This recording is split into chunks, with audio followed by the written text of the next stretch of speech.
இருக்கணும். நம்ம யார பேசுறோம், மகளிரா பேசுறோம், தேவையில்லாத விஷயங்களை வந்து பேச வேண்டாம், மக்களுக்கு எது தேவையோ அது மட்டும் பேசுவோம். யாராவது இன்டரப்ஷன் கொடுப்பாங்க. சோ அதெல்லாம் அவங்களோட இதெல்லாம் கேட்டுட்டு பேசணும்னா அப்புறம் ரொம்ப கேவலமா போயிடும் மேடை பேச்சுகள். உங்களோட தாட் என்ன அது மட்டும் தான் நீங்க வந்து கன்வே பண்ணணும். தேவையில்லாம இந்த மாதிரி கான்ட்ரவர்சி வருது. அது மட்டும் இல்ல, இரு தரப்பினருக்குமே அரசியல் மாண்பு ரொம்ப ரொம்ப முக்கியம். தாவைக்காவினரும் நம்மளோட முதல்வர் அவர்களுமே இதை வந்து இமீடியட் ஆக்ஷன் இவ்வளவு தூரம் சிவியரா எடுக்கணுங்கிற அவசியம் கிடையாது. ஏன்னா டிஃபமேஷன் ஃபைல் பண்ணி கோர்ட் மூலமா பாத்துக்கலாம். இப்போ நீதிபதி அவர்களே என்ன சொல்லியிருக்காங்க, நம்மளோட உயர் நீதிமன்ற நீதிபதி அவர்கள் இளந்திரையன் அவர்கள் வந்து என்ன சொல்லியிருக்காங்கன்னா, இன்னைக்குள்ள விசாரணைகள் எல்லாம் முடிச்சு ஸ்டேஷன் பெயில்ல வந்து வெளிவிடணும், கைது நடவடிக்கை வந்து மேற்கொள்ளக்கூடாது, இன்னைக்கே விசாரணை முடிச்சு பண்ணக்கூடாது அப்படிங்கறது டைரக்ஷன் கொடுத்திருக்காங்க. டைரக்ஷன் வாங்கிட்டாங்க கோர்ட்ல போய், எமர்ஜென்டா போட்டு மூவ் பண்ணிட்டாங்க காலையிலேயே.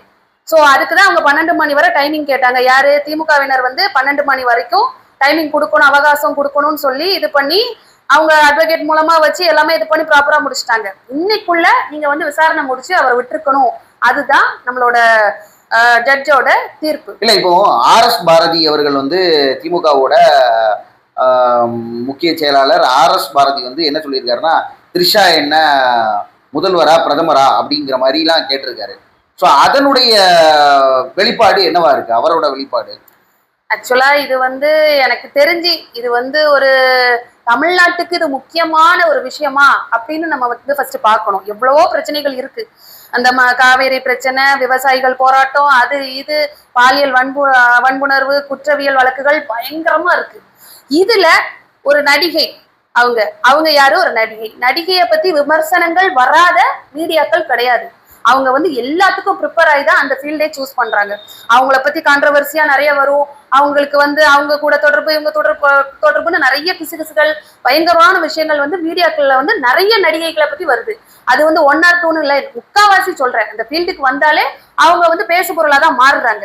சோ அப்படிங்கிற ஒரு பட்சத்துல ஒரு நடிகையை பத்தின ஒரு விமர்சனம் அதை ஃபர்ஸ்ட் பார்க்கணும். அதுக்கு நீங்க வந்து ஆக்ஷன் எடுக்கலாம். அது வந்து அதுக்காக அவருக்கு வந்து கொடி பிடிக்கிறோம் அப்படிலாம் கிடையாது. அவர் பண்ணது தப்பு தான். ஆனா இவ்வளவு தூரம் நீங்க ஆக்ஷன் எடுக்கணும். ஏன்னா இது வந்து ஹோல் தமிழ்நாட்டை பாதிக்குது. எதிர்கட்சி தலைவரை வந்து நீங்க டச் பண்ணும்போது அந்த கட்சி சட்டம் ஒழுங்கு பிரச்சனை மாதிரிதான் இருக்கு. இன்னைக்கு பாருங்க, நெல்லையில வந்து ஒரு சாமானியரை பிடிச்சு அடிக்கிறாங்க. அது திமுக அராஜகம் அட்டூழியம்லாம் நம்ம போன ஆட்சி காலத்திலேயே பார்த்திருக்கோம். என்னென்ன மாதிரிலாம் பண்ணுவாங்கன்னு நமக்கு தெரியும். ஸோ ஆனா இன்னைக்கு வந்து இவரு முதல்வர் விஜய் அவர்கள் எடுத்த நடவடிக்கை வந்து பொதுமக்களை பாதிக்கிற அளவுக்கு ஆயிடுச்சோ அப்படிங்கறது நான் கேட்கிறேன். கண்டிப்பா கண்டிப்பா. ஏன்னா முதல்வர் அவர்கள் ஒரு சட்ட ஒழுங்கு நடவடிக்கை, கைது நடவடிக்கை பண்ணுங்கன்னு சொல்லி உத்தரவிட்டுட்டு அவர் அங்க சேஃபா இருக்கிறாரு. எதிர்கட்சி தலைவரும் சேஃபா தான் கொண்டு போறாங்க வராங்க. அவங்க